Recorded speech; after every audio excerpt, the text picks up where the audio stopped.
I'm everybody. Thank you for joining us this afternoon. I'm in the gathering room of the Mesa Refuge. This is where we come together when we have people in residence. And we've been so grateful this year that many of our alums have volunteered their time and their talent to allow us to bring you into the gathering room on Zoom. And this is a little bit of a reunion today. In 2016, after the presidential election, the Mesa Refuge created a new program called Refuge for Activists.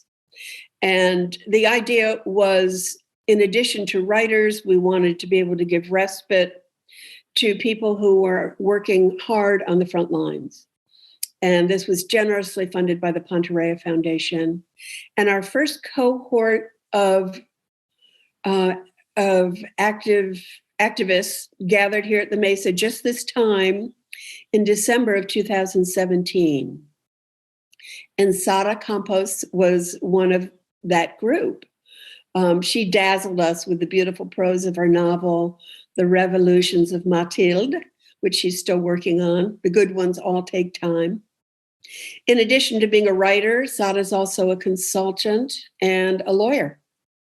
She's worked for 2 decades on behalf of refugees and immigrants. So this is an area that she knows a lot about. We're also proud to claim her as a member of the Mesa Refuge Board. And she has really worked tirelessly as a member of the board to help us increase our diversity among the residents and also just to make activism an integral part of our mission. So it's my great pleasure to welcome Sara Campos.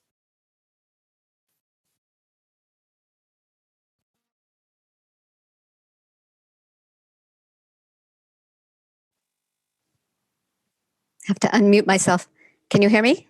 Thank you, Susan, for that introduction, and welcome to all who've joined us to Revolutions, Justice, and Movements, Immigrants Writing Their Stories. I'm going to briefly introduce our panelists today. I'll do a fuller introduction in a little bit, but I want you to know about them right now. First, we have Roberto Lovato, who's a journalist, educator, and writer of a recent memoir, Unforgetting, a memoir of family, migration, gangs, and revolution in the Americas. Cristina Jiménez Moreta, community organizer and co-founder of United We Dream, and Saket Soni, the founder and co-director of Resilience Force. The format we're going to follow today will begin with readings from each of the panelists, followed by conversation with each of them individually and together, followed by Q&A from the audience. So let me begin by setting the stage a little bit. First, let me say that I'm thrilled to be moderating this panel of activists, all of them visionaries, writers, and people of color from immigrant backgrounds. Each of them brings with them a rich body of work that has challenged the status quo and is shaping the world we live in, whether it's through movement work, writing, or a combination thereof. I'd like to talk about the movements they're leading and have been a part of, as well as the writing, including the soul work of writing memoir. And I'd like to apply an immigrant lens. We commonly hear that the immigration system's broken, and we see coverage on the news almost on a daily basis, but it never seems to go past the surface. Myths persist, not made any easier by our current administration, but we rarely get any historical context.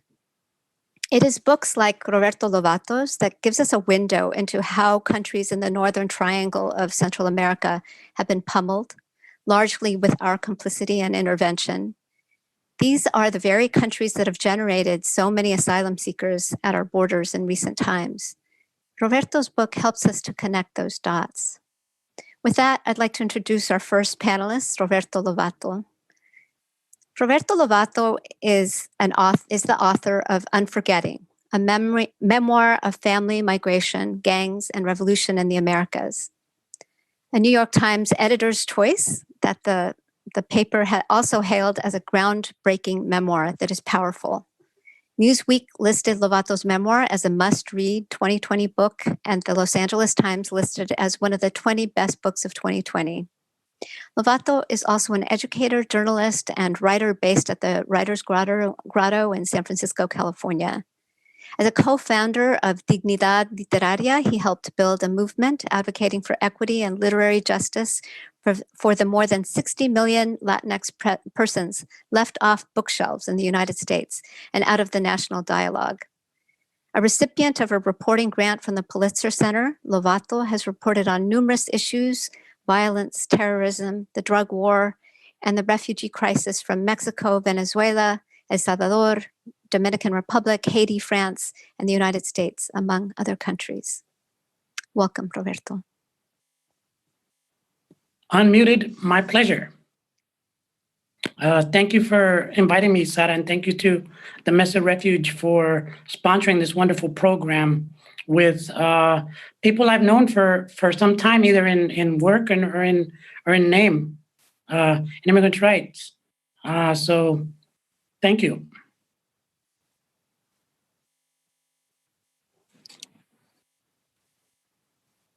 Did you want me to read? Yes. Oh, I'm sorry. Yeah. Okay, well, just set up. My book's a memoir about, at one level, the plot is about my search to understand the roots of violence that turned small children into killers in El Salvador at the time that I'm there, when it's the most violent country on earth, in 2015. The deeper story, the search to understand, like memoir, the search to understand myself and all the crazy things I did, like join a clique when I was a kid, or join the FMLN guerrilla, something that I wasn't public about when I was doing immigrant rights, or when I got a Pulitzer grant. People just don't tend to give you Pulitzer grants if you say, I was an activist, I was a writer, and I joined a guerrilla organization as an urban commando. They don't tend to give you those awards when you say that. So this is kind of a coming out story for me. And so the selection I'm about to read is a section from when I was with the urban commandos in San Salvador.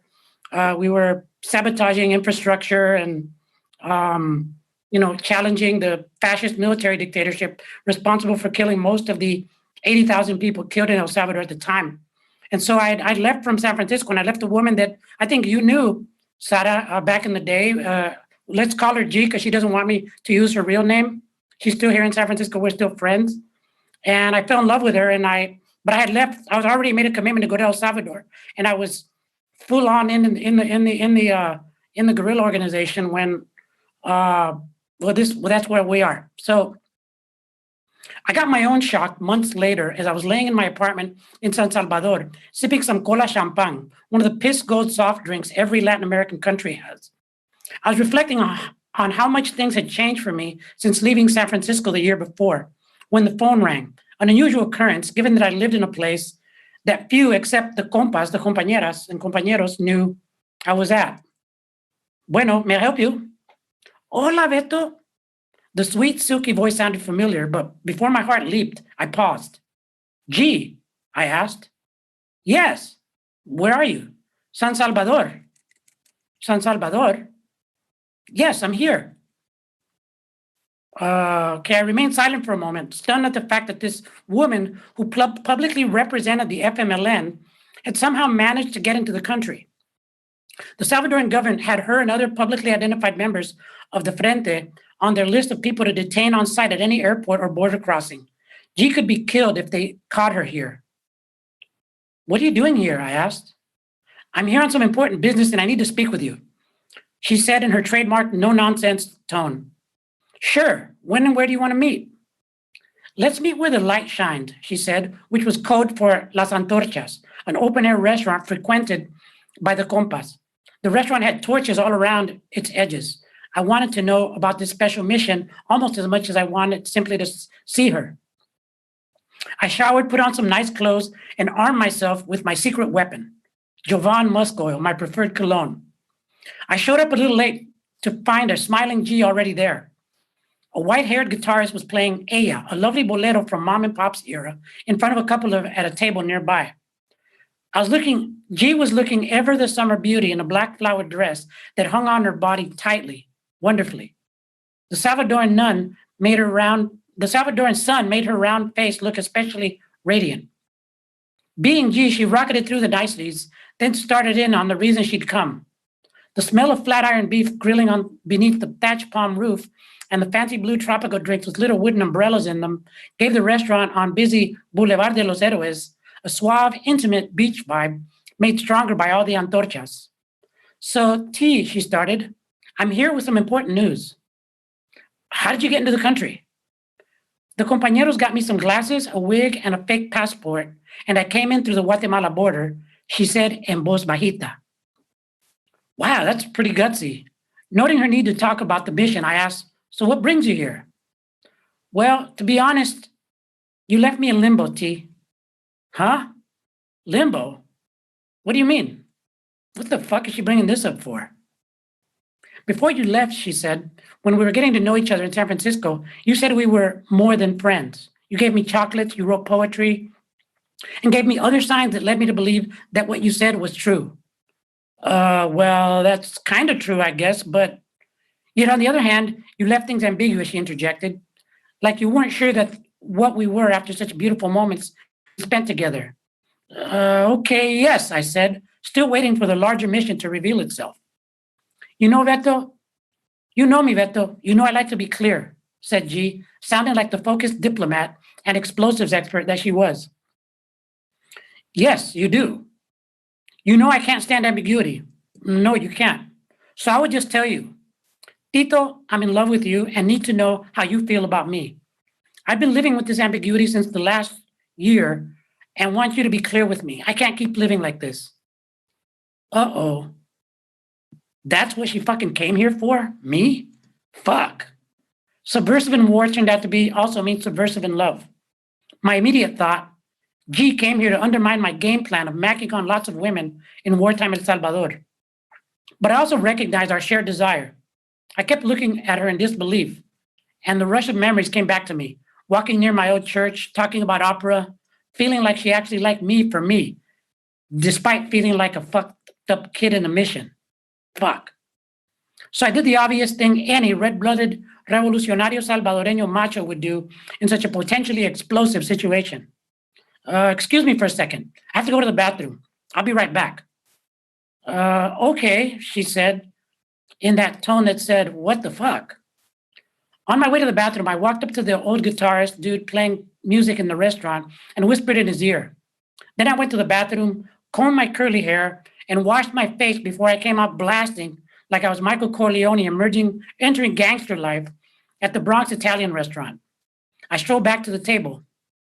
So you want an answer? I asked, standing before her with the guitarist behind me. Here's your answer. The guitarist started playing Sabor a Mi.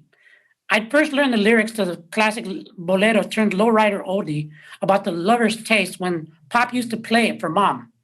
Now I put his Orphic powers to use myself. I started serenading G. The song ended. I smiled and said, there's your answer. She smiled back and got up to put her face close to mine. We paused to inhale in each other's breath, and then our lips finally touched. We decided to go to a cheap motel used by prostitutes near Tia Esperanza's house on 5 Noviembre Street. Early the next morning, before dawn, as we floated out of the motel, high on new love, we were greeted by the sight of soldiers who were about a block and a half away and coming our way. We turned and walked quickly in the opposite direction, hoping that a taxi or some other vehicle might come in our direction, but there were no cars in sight. An eternity passed before we saw the lights of a vehicle approaching, surely our last opportunity to escape torture and likely death. So I didn't die, just so you guys know. Myself. Thanks for reading that part, Roberto. It's, you know, your book is made up of so much. I mean, there's violence, but there's also a lot of love and tenderness in your book. So I just appreciated that passage. But I want to ask you about the first quote in your book. is basically is from a philosopher that talks about how forgetting is an essential factor in the creation of a nation, and that creation usually begins with violence. In your book, you peel off layers of political history between El Salvador and the United States, and you lay bare the violence that lays underneath. Where do you hope that this excavation will lead us? I mean, what do you want people to take away from this? First, I would love people to just go away with I think, a good story. It's got a lot of action. It's got humor. It's got love. I think I would like people to come back with something opposite the primary phrase used to describe El Salvador and Salvadorans, which was given to us by Joan Didion, the great author who spent 2 weeks in El Salvador and wrote a book called Salvador. Much of that time spent with the embassy in El Salvador. And so that phrase is terror is the given of the place. And that has been used to basically brand Salvadorans since time immemorial began at the publication of that book in the early 80s. So I want people to know that, and this is my phrase, terror is also, love is also the given of the place, right? That I want people to first and foremost understand that we as Salvadoreños are human beings, that we love, that we have joy, that we have enormous power. One of every 3 Salvadorans was organized against a fascist military dictatorship at its height. Just imagine if we had that here in the United States, which is another reason I wrote the book, as an act of political imagination, so that people could imagine politics beyond the zombied, dead, and destructive politics of the Republicans and Democrats. So that we had a story that had that word that has no search engine optimization values, as far as I know, right? Because when you write subtitles, you want subtitles that have like value there for a search on the internet. The one word that doesn't have value as much as the others is revolución. But that's precisely the point of it for me. So I forced that word on my title and in the negotiations around the subtitle. So I want to incite people to acts of political imagination. I'll make a note of that. You know, the title of my novel has revolutions in it too. So, but I want to get back to some of the violence that you uncover, because what you do in your book is you don't point fingers. You just lay out an argument, if you will, about U.S. complicity. And I'd like for you to talk more about that, the intervention, the revolution, and even the gang members that the U.S. exported back to El Salvador. I wrote the book. I started my journey in the book. It's an underworld journey, by the way.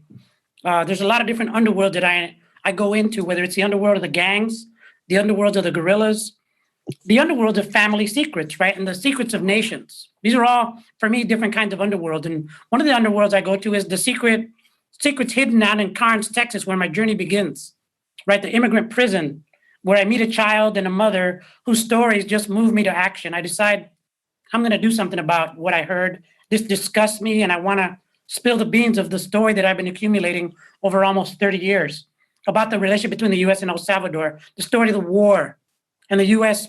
funding death squads responsible for most of the killing of 80,000 people, according to the United Nations. 85% of the people were killed by the U.S.-backed fascist military dictatorship that we fought.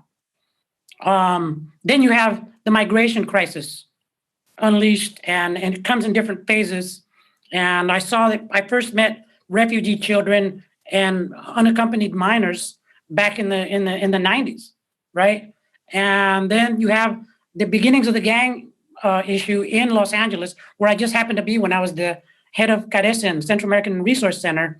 And, I saw these stoner kids slowly, and then not so slowly, evolve into hardened gang members because of pressure they felt from the Crips, the Bloods, the Mexican Mafia, and the LAPD, all those different gangs. And yes, I do refer to the LAPD as a gang, especially the Rampart Division, that at that time was the most corrupt police department in the United States, which was torturing, robbing, bank robbing, assassinating, killing, beating, torturing with impunity.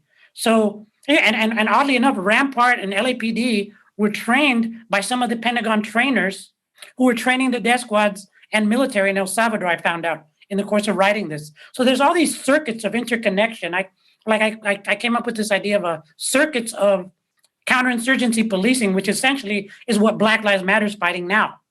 So that's just an example of the kind of interconnections that I'm trying to make that also include the connections of our families and our hearts through trauma and the sublime and the beautiful and the powerful. You really do connect the dots, both, with both the countries, El Salvador and the United States, but also, the things that are happening here with respect to immigration. So I appreciate that very much. Sure. You talk about poet warriorship. Mm-hmm. I've heard you mention that, and I'd like to hear more about what you mean by that term. And are you a poet warrior? Do you consider yourself one? Como decimos en San Francisco, fuck yeah. Absolutely. It's one of the most important kind of ideas that I hold close to my heart. It's that poet warrior sensibility that's taken me across 30 years and 2,500 miles of war, genocide, mass grave sites, narco killers that I meet in Mexico, gangs, the scary places that I've been to, and the political work that I share with Cristina and Saket and you over the years in immigrant rights. All of that, behind the scenes of that was my poet warriorship that I never came out about. Like, one of the things I'm unforgetting in the book is the fact that I had joined this guerrilla organization. I had to be in the closet about it. And I think a lot of us have stuff like that where the best parts of us aren't always there to be put forward in the world. And I think I learned that from people like Roque Dalton, the guerrilla poet, who just happened to be the greatest writer in Salvadoran history.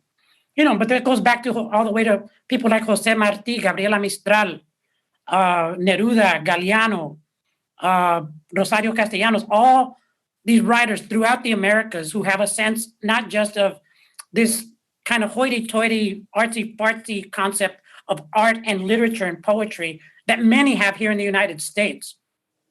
But also also had a commitment to social justice at all costs.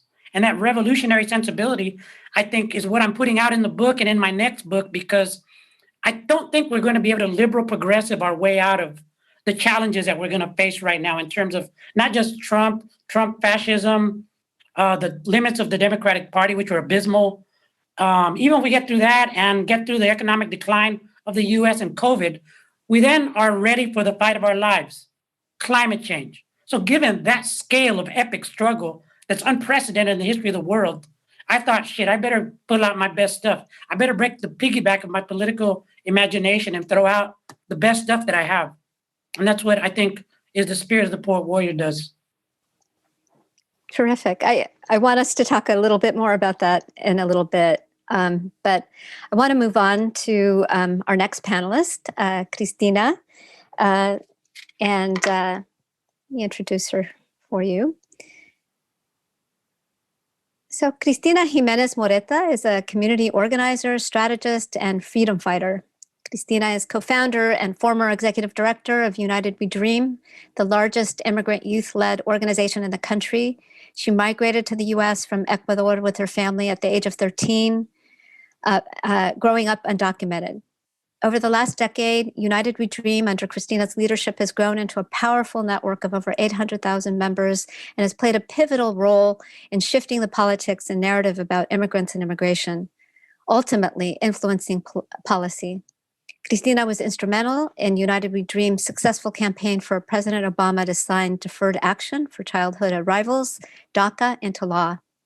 In recognition of her work as a social justice organizer, Cristina received a 2017 MacArthur Fellowship, the Four Freedoms Award, and a spot on the 2018 Time 100 list. Cristina currently serves on the board of the National Committee for Responsive Philanthropy, the Hazen Foundation, Make the Road New York Action, and the Dream US. Welcome, Cristina.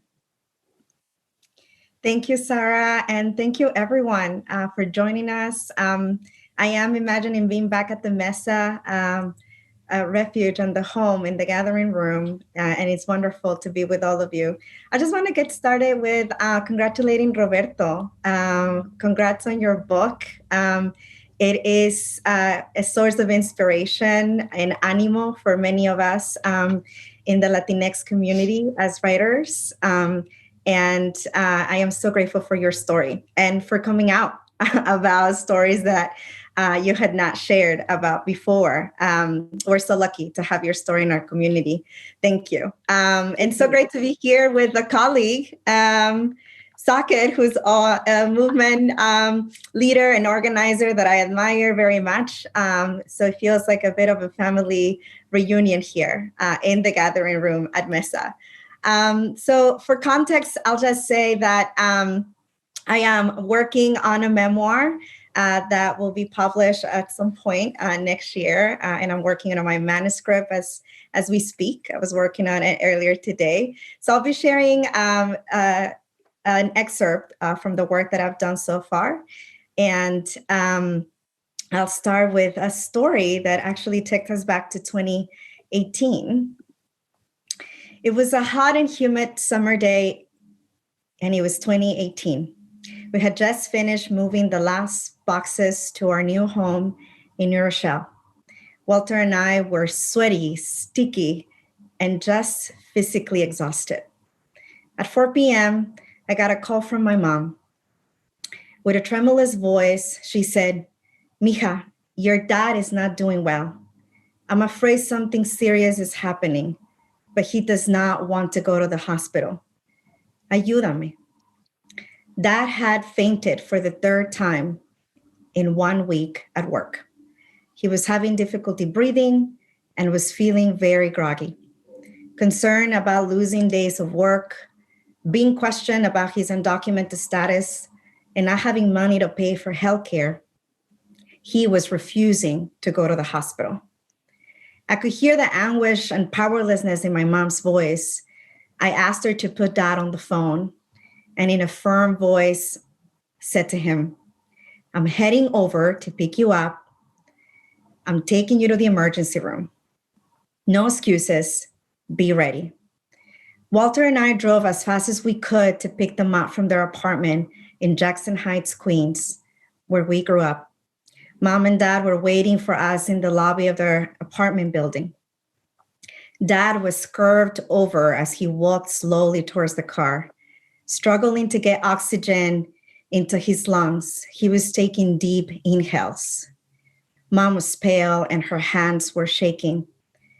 I felt in my body that this was something serious. My upper back and shoulders got really tense, and I had all kinds of weird feelings in my stomach. But I was mindful not to show my fear. I didn't want to worry my parents more and just let the feelings of powerlessness overwhelm us all.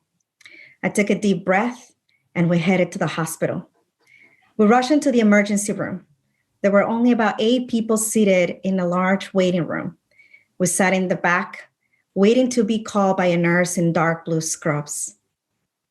Finally, the nurse called us and asked for Dad's ID and his symptoms. Dad doesn't speak English fluently, and though he's a very courageous man, he gets very intimidated by the English language and people in institutions. Over the years, he had experienced discrimination for his accent and made to feel inferior for how he looks. Just as I had done for the last 20 plus years, I took over the conversation and explained the situation to the nurse in English.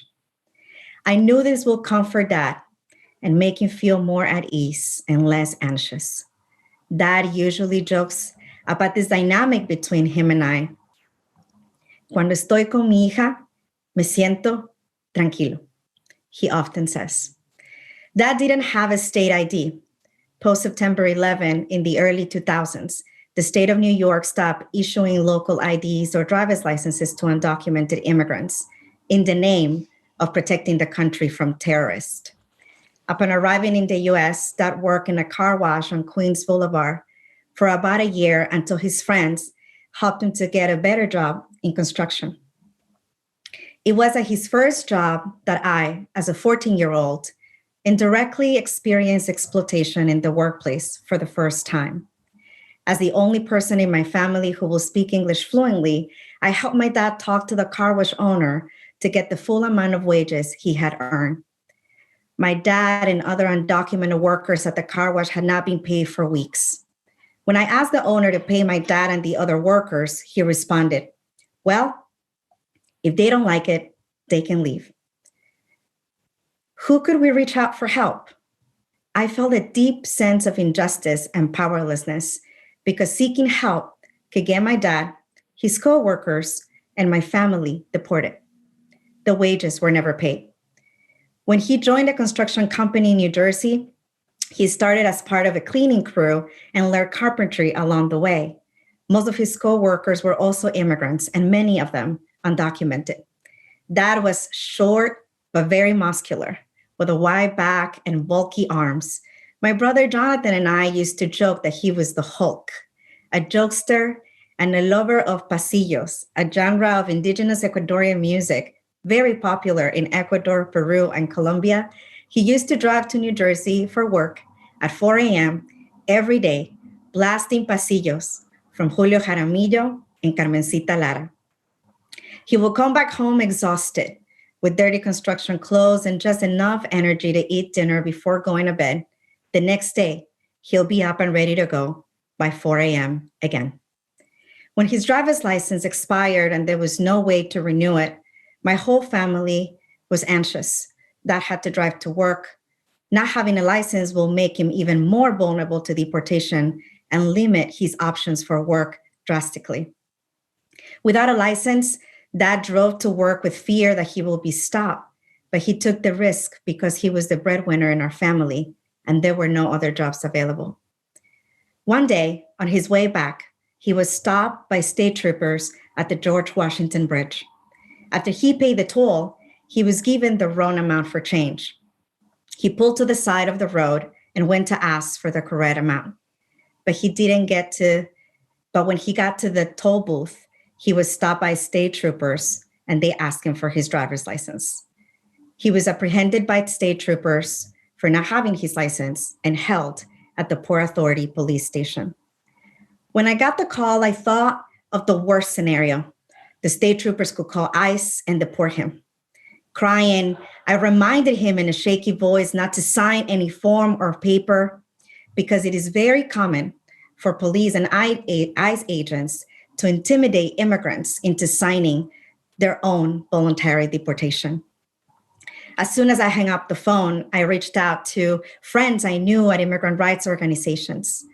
The details of what happened next are blurry in my mind, perhaps buried by that part of our brain that helps us block painful and frightening memories to survive. However, what I do remember is that it was because of the advocacy of my friends that Dad was released. Without a state issue ID, we show his Ecuadorian passport to the nurse at the hospital. When asked about the address, Dad looked at me, hesitant. And in Spanish, he asked me if it would be okay to share our home address. I told him it was okay since New York hospitals didn't share information with ICE. And when asked about his symptoms, I translated them to English. Shortness of breath, chest pain, anxiety, exhaustion, lightheadedness. The nurse took Dad to a small room and asked him to lay down on the exam bed. Another nurse rushed into the room to perform an EKG. She quickly put the blue gloves on and attached white pads to his chest, arms, and legs. The pads were connected to a machine with a screen. The machine printed out scribbles on a square grid pink sheet. The nurse rushed out of the room with the sheet. Dad's face was pale, his eyes following every single move the nurse made as he tried to make sense of what was happening. The doctor, a tall Black man with a light green scrub scrubs and a white coat, came to explain the test results. He told us that the EKG showed that had 2 or more instances of heart failure. What does that mean? I asked. Well, he probably had a heart attack before getting to the hospital, he said. My heart dropped to the floor. I was in disbelief. All of a sudden, my body got cold and I couldn't move for a few minutes, wondering if Dad will survive this. But I snapped out of it when both of my parents looked him in the eye and asked me to translate. I'll stop there.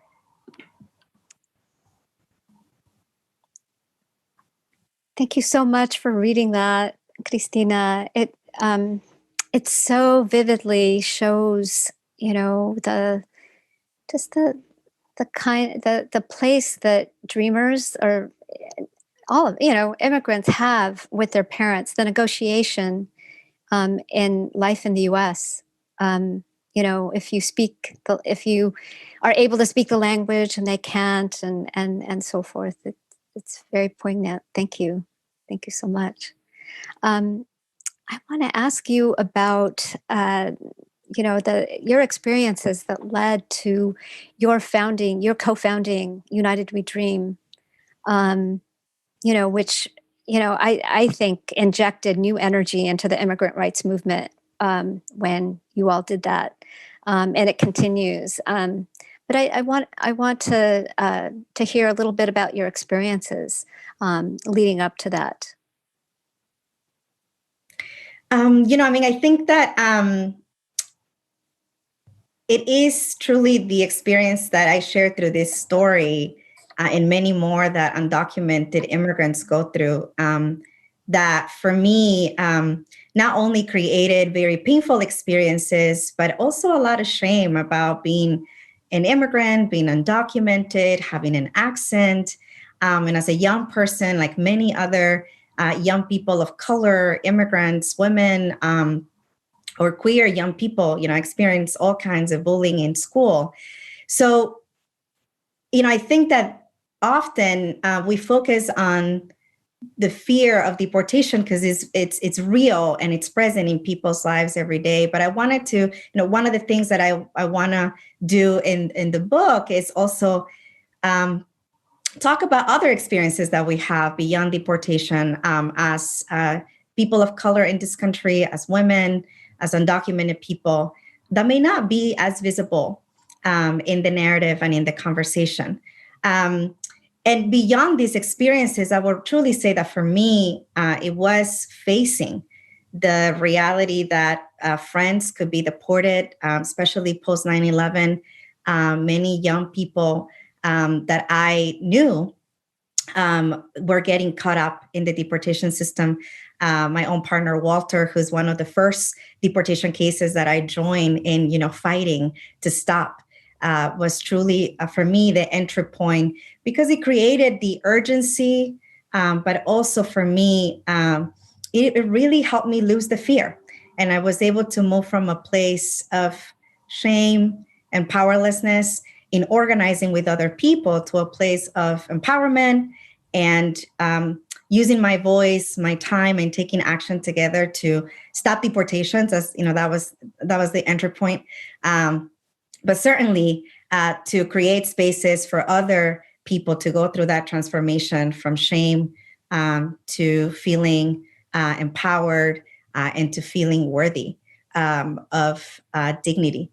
And to fight for justice for our community. So, that personal experience was a turning point for me. And when I look at the immigrant youth movement, many of us experience exactly that the entry point to organizing was either stopping deportations of their own family members, their friends, their community. And that was a pathway into movement work because it's really about our lives. And I think that the greatest gift for me has been to witness how thousands and thousands of young immigrants and also our mamas, our papas, our tias, all people in our community that get involved, go through these individual and collective transformation of feeling powerless or feeling overwhelmed, feeling like you don't have a choice, but going through that process of transformation that only happens through community organizing. And that when people closest to the pain and closest to the injustice are the ones leading and that charge for change and fighting for justice, it is truly when we get through to breakthroughs. And that's what we've been able to see, with the work of the immigrant youth movement and United We Dream, and certainly other vibrant movements right now, like the movement for Black Lives, the Me Too movement, and others. Well, it is certainly, well, all of these movements are quite vibrant and are pushing, at the mainstream. But the Dreamer movement, I feel, is in a really pivotal juncture, right? I'm wondering if you can talk about that, just where there are a couple of cases that are holding it hostage. We have but we're going to have a new administration that hopefully is going to be welcoming to Dreamers. But it's that precarious place that Dreamers have been in for years, for generations now. So if you could speak to that, that'd be helpful. Yeah. I mean, and I will say, Sarah, that is the truth, and it's also true for the rest of the undocumented community. I feel like for people that have DACA, like my own brother, it has been a roller coaster of feeling protection one day and then feeling in fear that you will lose that protection. And quite frankly, sometimes not even being a protection, when we know that under the Trump administration, many DACA recipients have been targeted regardless of having DACA protection, and some of them deported. So, I will say that, there's a new administration coming in. I think that there's a lot of hope that people have about changes in policy. And, there's a course of, as you were mentioning, Sarah, lawsuits, especially around DACA. And actually later this month, or between late this month and January, we will hear from another case from a Texas judge that it's likely not to be a positive, decision for the DACA recipient community. And so, I want to lift that up because we can spend our time sort of talking about, the lawsuits and what will happen. But I think the bottom line here, that I think for me it's the most important to talk about, is that, to the point that Roberto was raising about forgetting, this country is so good about forgetting of, the genocide of Native people, about slavery, about Jim Crow, about how immigrants, particularly immigrants of color, Mexicans, immigrants from Central America, have been exploited over many, many years in this country. And that unfortunately we have gone and continue on this path of all of these policies that abuse and oppress immigrant communities. And I think it's going to be really important for us to ensure that a new administration doesn't mean that we forget what our communities have gone through, not only under the Trump administration, because if we really think about it, the implications around detention, deportation, family separation were all built in a bipartisan way by both parties before Trump got to office. So I think that I am cautious, especially with organizers and advocates, to not turn the page, because certainly the Biden administration will try to turn the page, to forget what our communities have gone through. And I think that what's next is that we have to ensure that this never happens again, that we really dismantle an immigration system that by design was built to oppress immigrant communities, and to do exactly what it's doing, like children in cages and separating families.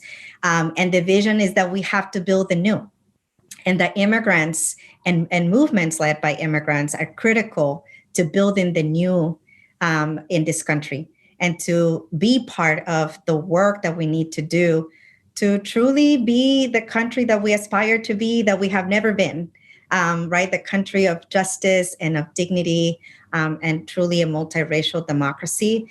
And I think that, that's the vision. So there's a lot of like tactics and political choices that advocates, activists will have to make. But I think the most important thing is that we really need to engage in a moral reckoning about who we are as a country, what we are forgetting and what we should not forget so that we don't do it again. Thank you. I feel like we know what's ahead of us. We've got people like Cristina at the helm, directing movements that are going to make sure that we don't forget and that we keep on this administration to hold them accountable to change policies. We're going to hear from Saket now, Saket Soni, and let me introduce him for you. Saket Soni is a nationally recognized labor and human rights organizer.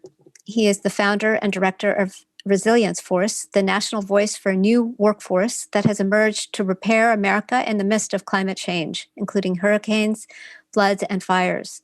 Saket is a Mesa Refuge alum and has a book coming out next year. It's called Strangers at the Golden Door, will be published by Algonquin, and is about Hurricane Katrina and human trafficking.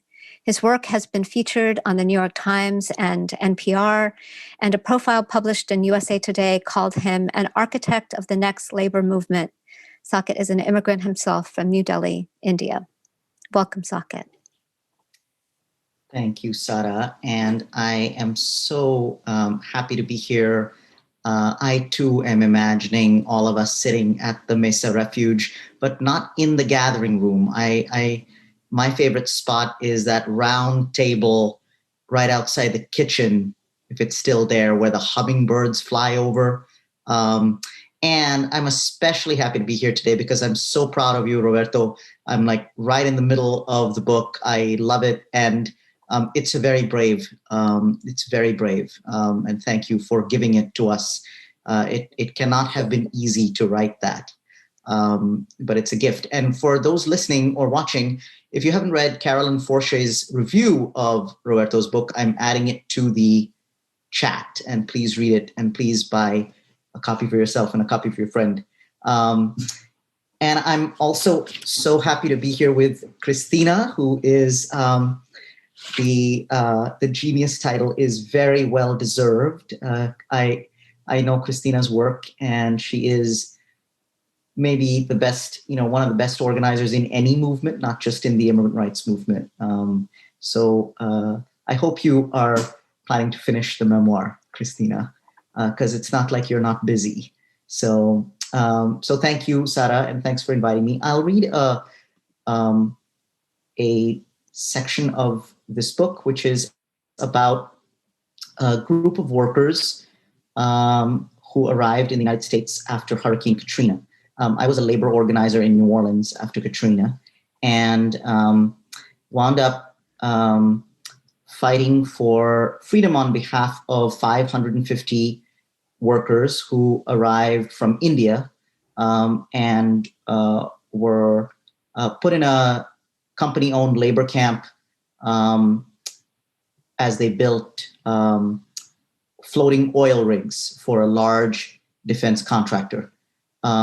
It wound up connecting me not only to their lives, but to this whole network of recruiters and traffickers who had been bringing workers from Asia for many, many years to staff this growing industry.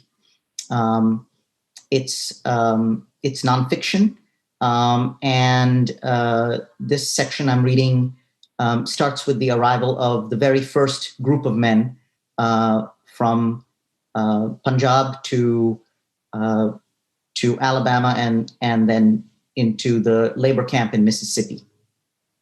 And these events are happening in 2006. October 2006, Pascagoula, Mississippi. On October 13th, Gyani Gurbinder Singh and 12 other Indian men stepped into an airport nearly vacant of sounds and souls. Supposedly, this was America. A white man greeted them at baggage claim. His name, Mr. Bingle, sounded American. He spoke English, albeit indecipherably, and led them to a distinctly first world bus. This was reassuring. But as they rode into the dead of the night, Gyani and the others became concerned. Where were the tall buildings and the shopping malls? Hours later, the headlights lit an iron gate. It opened. The bus rolled into the edge of a sea of darkness. They heard a groan in the distance, the bugle of a ship. They made out the silhouettes of trees. Their concern turned to bewilderment. Gyani, whispered another Punjabi man, have we reached America? To the Sikhs, Gyani was a guide. Gyani was his Sikh title, not his name, one with knowledge, an honorific usually given to priests. But Gyani had no answers. Let's pray it is America, he said. The man called Bingle led them through a floodlit yard to a trailer on stilts. It was fitted with partially constructed bunk beds, missing some mattresses and bedding. This is the trailer where you'll be sleeping, Bingle said. A man who spoke some English approached him. Good evening, sir. Are you processing our green cards? Bingle squinted at the words as if they were in a language he'd never heard. The next morning, the sounds of ships swelled to a din and woke them. Gyani and the others emerged from their trailer to survey the grounds. In the fog lurked a scattering of other trailers, 3 more for housing, still vacant for now, 1 with bathrooms, 1 with washers and dryers, plus a built-out room to serve as a cafeteria, and another with a TV in it. A chain-link fence separated all of these from the shipyard's offices. Above the offices, billowing under pewter clouds, was a flag with stars and stripes. It was America, after all. I'll stop there. All right. Thank you, Saket. So you're an activist, an organizer, and a movement leader, but you started out as a playwright, if I am not mistaken. How did you grow into your current role?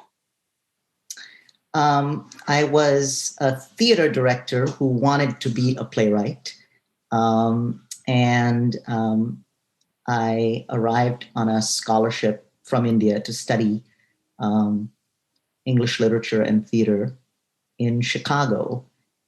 And after I graduated, I was part of this, throughout college and after I graduated, I was part of this extraordinary community of young, beautiful, exciting, extremely well-dressed theater practitioners in Chicago. I was, in this haze of readings and plays and parties, until one day I tried to get my first job out of college and was told that I didn't have papers. My college had missed a deadline and I became undocumented. And at the time, a lawyer that I hired, that the college hired for me,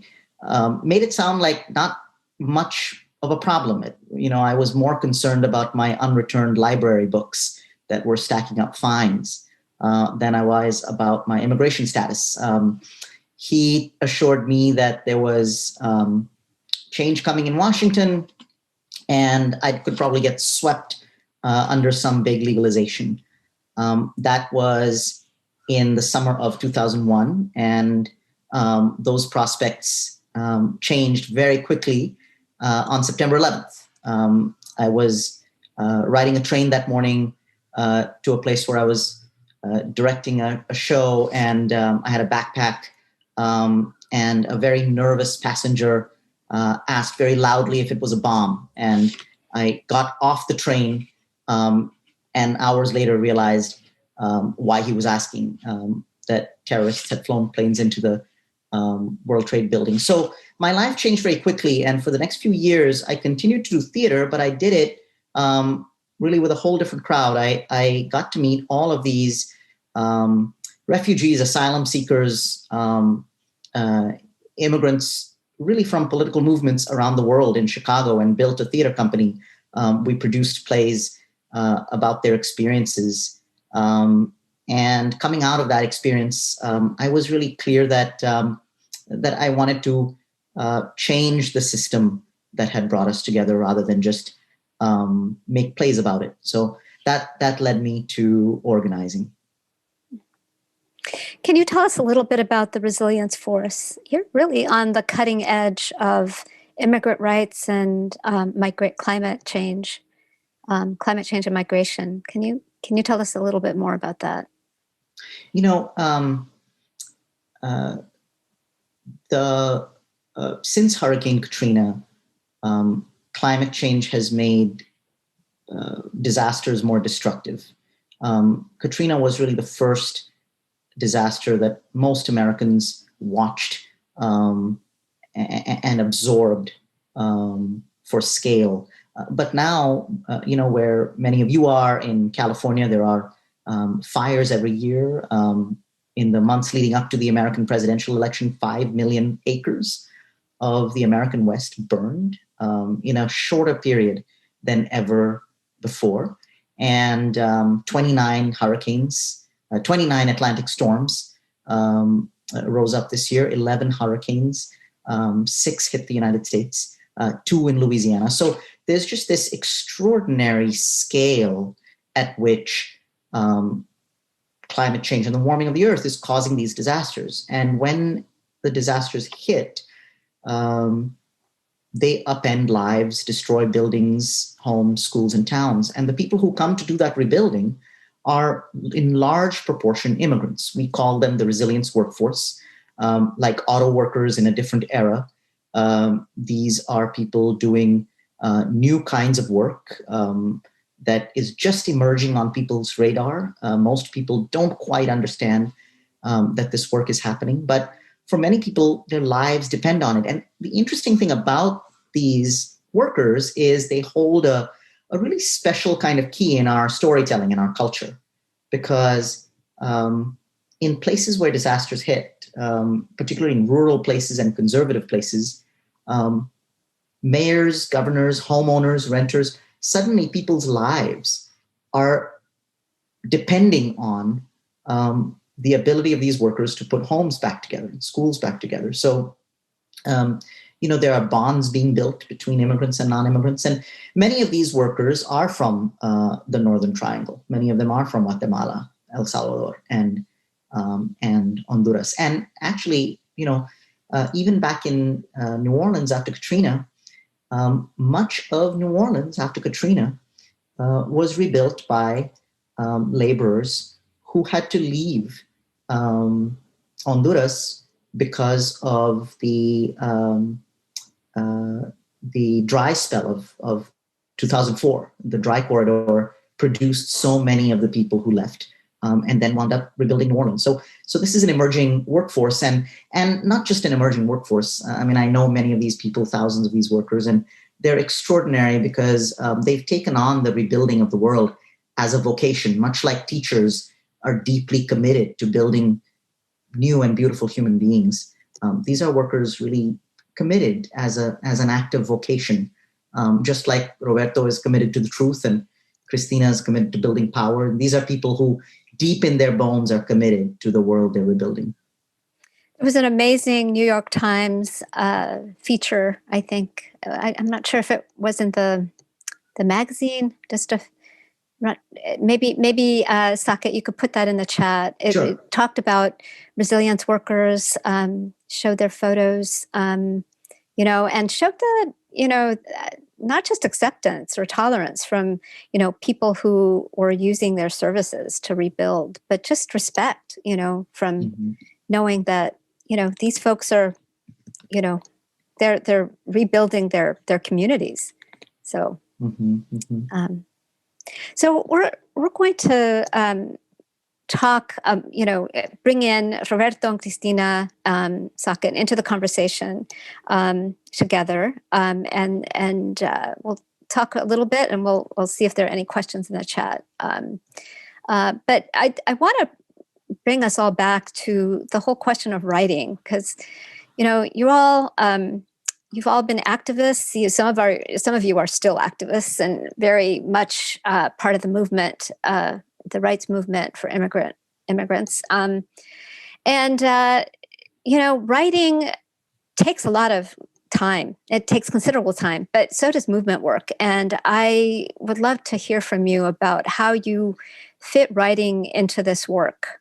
And yeah, that's whoever wants to go. Somebody who should go who's doing a better job than me, and I can probably learn something. Cristina, I feel like I want to hear all the master tips from Roberto. So Exactly. you're on mute, Roberto. Since he's actually finished a book. I don't have any master tip except that I kind of had to let go of the organizing in a solid way because I had to make a commitment to the sublime and the beautiful. I think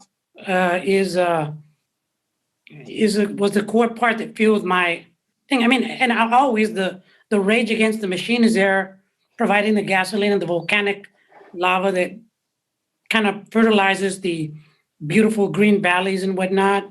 But really, you gotta like set aside the time. You're both obviously very capable people, and you know that it's hard to hear because you gotta. I wanted to be like Jose Marti back in the day. Revolucionario y escritor, revolutionary and writer.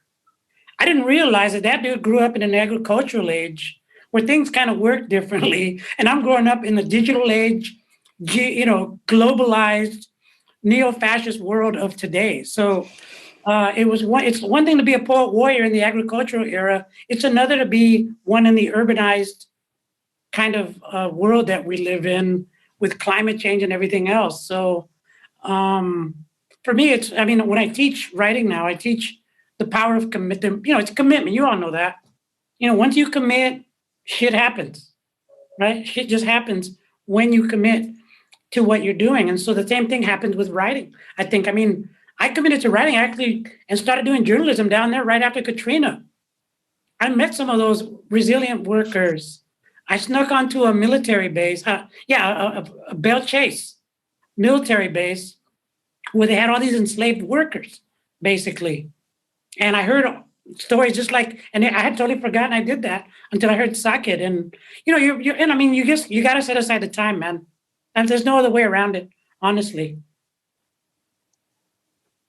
Do either one of you want to comment? Yeah, no,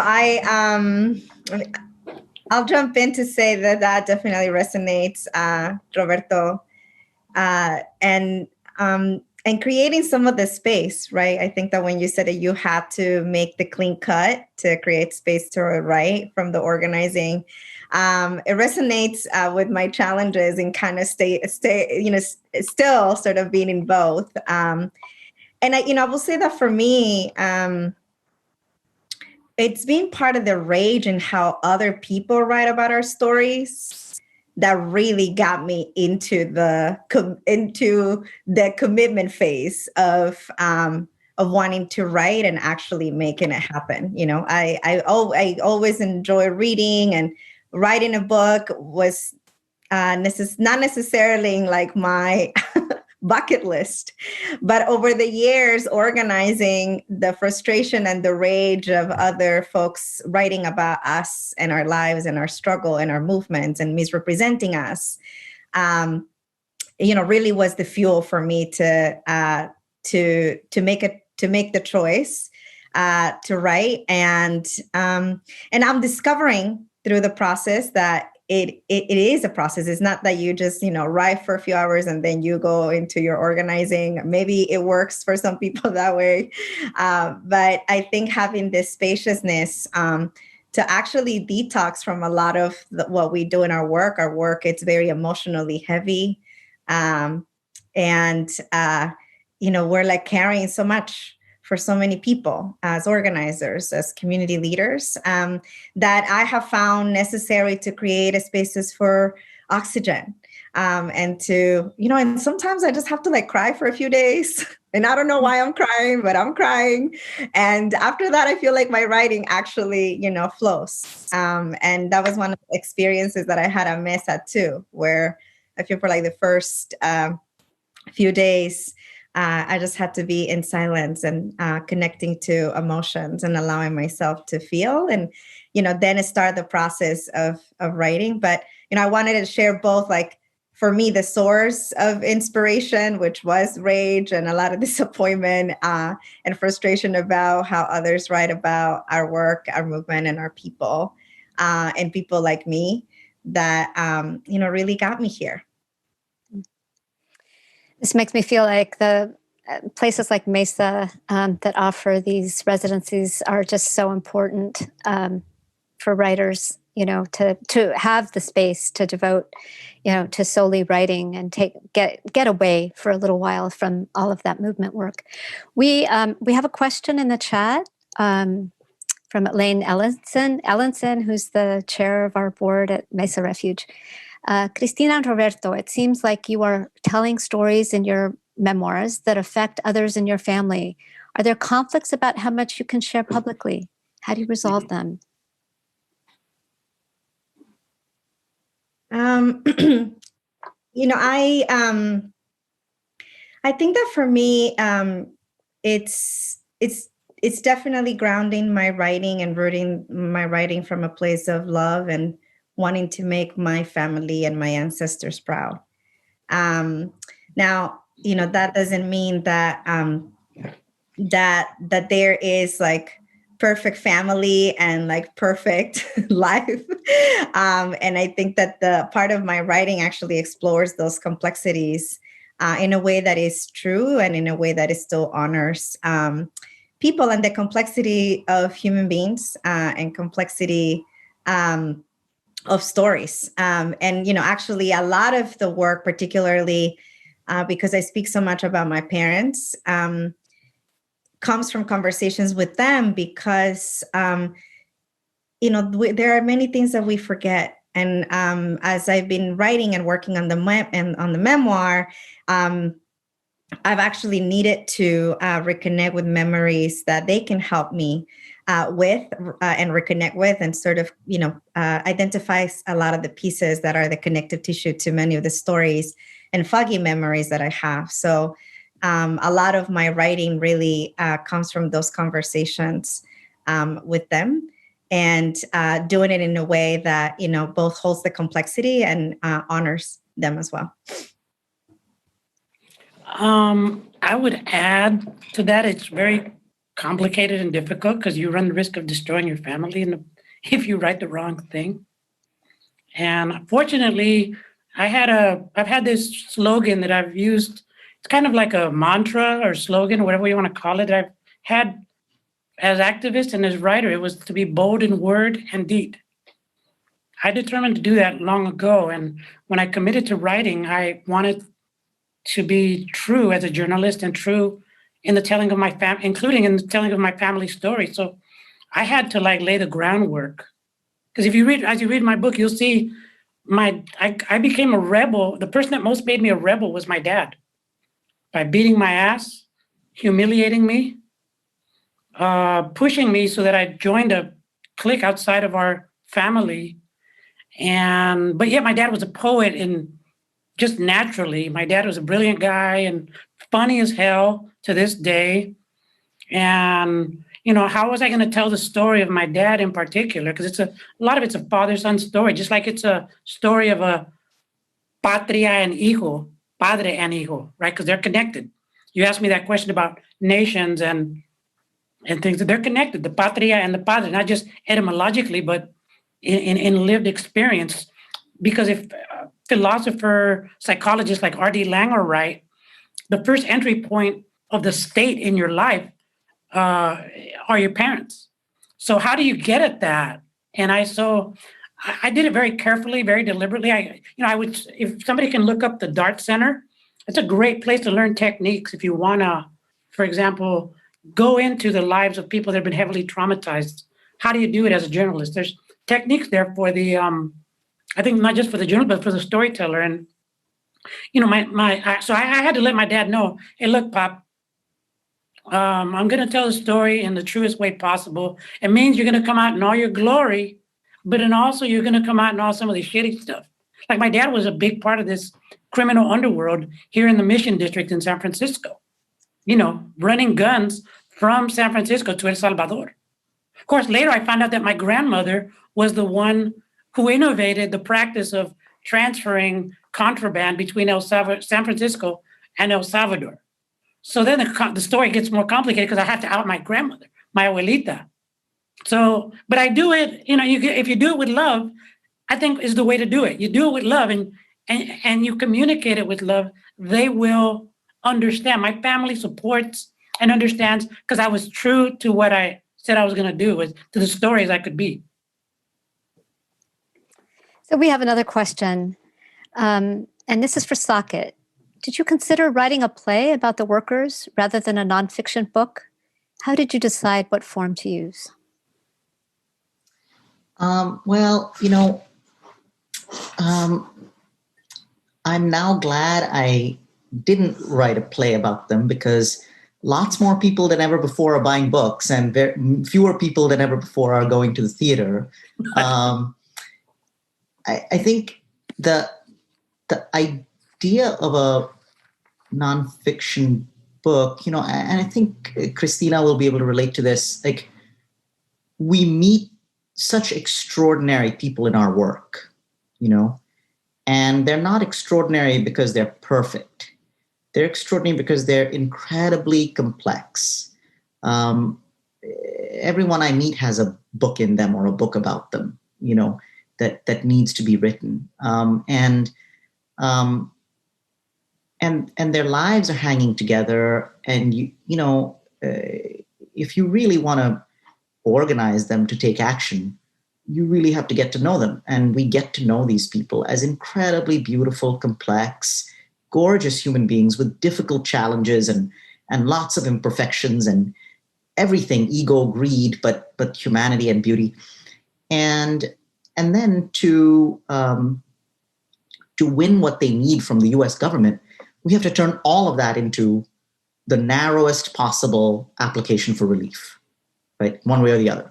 Because, there's a moment in that I'm writing about where, these workers I was representing were victims of human trafficking. The United States has a relief that they give, a special visa for trafficking victims, right?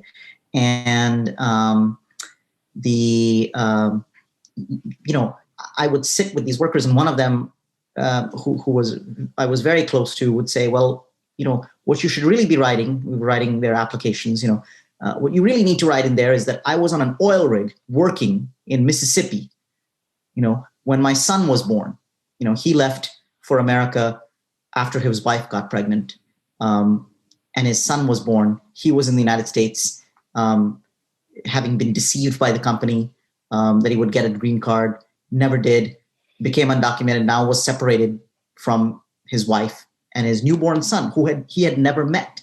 And he would tell me about the difficult nights and the fact that his marriage was breaking up. His wife was, didn't believe him about the reasons he wouldn't come home to meet his son. He's telling me all this, and I had to tell him, look, this is all amazing, but it is not going to be in your application. This is not going to get you the relief you need. This isn't the story you need to tell to get you the relief you need legally from the US government. Because the US government isn't handing out visas because you're sad. They're handing out visas. We have to prove that you were actually trafficked in a legal sense of the word, not that you're sorrowful. So there is just this paradox that,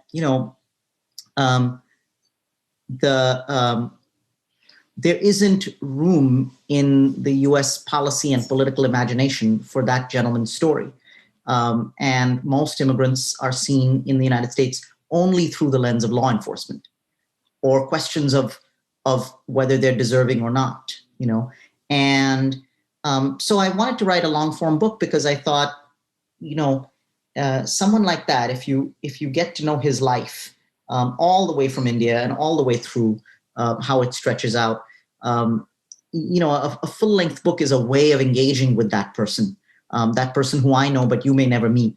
But a book is a way to really meet them. So that was the reason for the book. And I'm so thrilled that the person asking the question is Elaine Ellenson. I have given away copies of her book to my legal staff. So we're almost, and she's our illustrious board chair That's of wonderful. the Mesa Refuge. So thanks, Elaine, for your questions.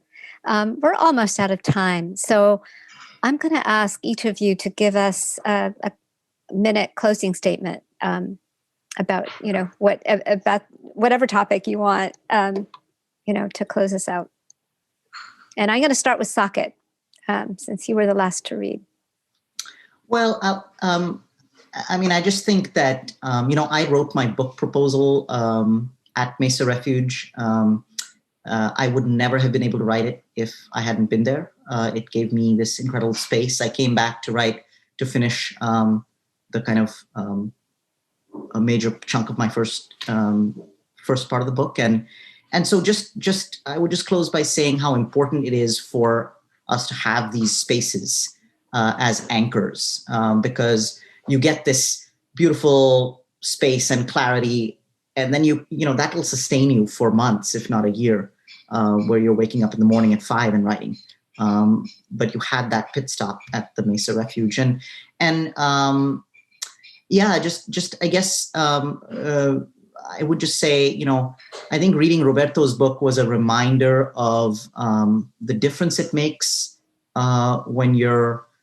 when you decide to be blindingly honest. I'm sure there's stuff you left out. You can't write everything, but it was just really great to read that because I think there's an emotional honesty about that, in that endeavor. And so it was definitely inspiring to start reading it, to prepare for this. And I'm looking forward to finishing it. So just thank you, Roberto, for taking that time and absorbing all the pain it took to write that. Cristina, do you want to?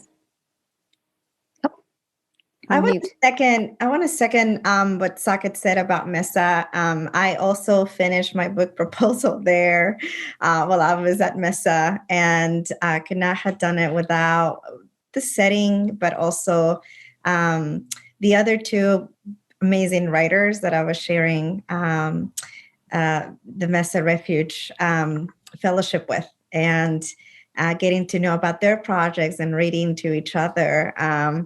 It was just a wonderful experience, and the community that I got to hang out with.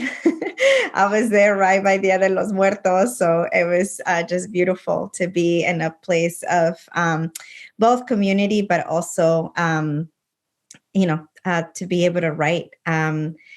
And I'm grateful for the work that the board members and everyone have done to create a fellowship to particularly support organizers and activists, because I have found that, we have in organizing, we have so many beautiful stories to share, but often resources, time, or not even knowing that writing is a possibility or that there are ways to support your writing. Folks do not even know. So I'm really grateful for the program, and, really hope, and my wish is for many more activists to be able to join the Mesa Fellowship to write. And lastly, I will say that writing has been really healing for me. And it has also been a pathway to be in connection with my broken heart. Especially this year with everything that's happened, many friends, organizing mentors that I had lost their lives because of the virus. And I had just profound, sadness. But I realized that with a heart broken, some of the most amazing writing came through. And it was really healing for me to write while connecting to all of those emotions. So just an invitation, to think about how writing can be such a powerful process of healing for many of us as well. Thank you. And Roberto, back to you. First, for anything, thank you, Sara, for conceiving of this wonderful panel. I feel validated in seeing Cristina and Saket, like pursuing the life of the word alongside the life of action. It proves my point about the poet warrior. I think that's the subject of my next book. It's tentatively titled "The Letters to a Young Poet Warrior," because I really believe that it's no coincidence that we've all landed on writing as an act with its own integrity, but also like an action that does serve the work of the pursuit of justice that we'll need to possibly even have to save the fucking world, right? So I don't see any. It doesn't surprise me. I'm just like, whoa, there it is. People are coming around to this. They're understanding, because writing and communicating is a fundamental part of organizing. You have to win trust to organize. You have to inspire people. You have to move their hearts and bodies. And so, like, words and deeds are always like that. So I'm totally edified by this panel and by seeing my comrades here. Like, I just have to warn both of you, though. Again, I'm sorry, but one thing I found is, as I got into the writing more and I got into the reading and the pursuit of the sublime and the beautiful, because it like when I discovered this idea of like arete, virtuosity in the Greeks, right, where the pursuit of virtuosity, I never had it. I don't know if, a working class kid, my mother and father taught me, hey, bust your ass, clean toilets, and get the job done. That was my work ethic. And then I start writing and I discovered that there's this thing that pulled my low self-esteem ass kind of up like a títere, like a puppet, to have a sense of virtuosity and the pursuit of the sublime and the beautiful and the power of that. Like, damn, that's fucking cool. So like, I warn you, you're gonna write and then you're gonna go like, fuck, it can be better. It has to be better to be true to the experience that I want to tell. And you're going to have to really set aside whatever time that baby requires, because it's very delicate and requires a lot of nurturing. And I see the talent in both of you. So good luck with that. If you ever want to have a therapist, I'll charge you a discounted rate about a writing therapy and we can talk. All right. But thank you to Mesa, because I got accepted, but I couldn't go because my dad almost died. So I've heard wonderful things from wonderful people there. So thank you for hosting this lovely event. And thank you to the three of you. I feel like we could talk for a long time, and it really feels heartbreaking to stop, but our time is up. Thank you again. Thank you, the three of you. Thank you, Mesa, for allowing us to put this on. So we'll see you, and hopefully with your books in hand. And everyone buy Roberto's book. There's a lot of truth in it. It's all truth. Thank you. Thank you.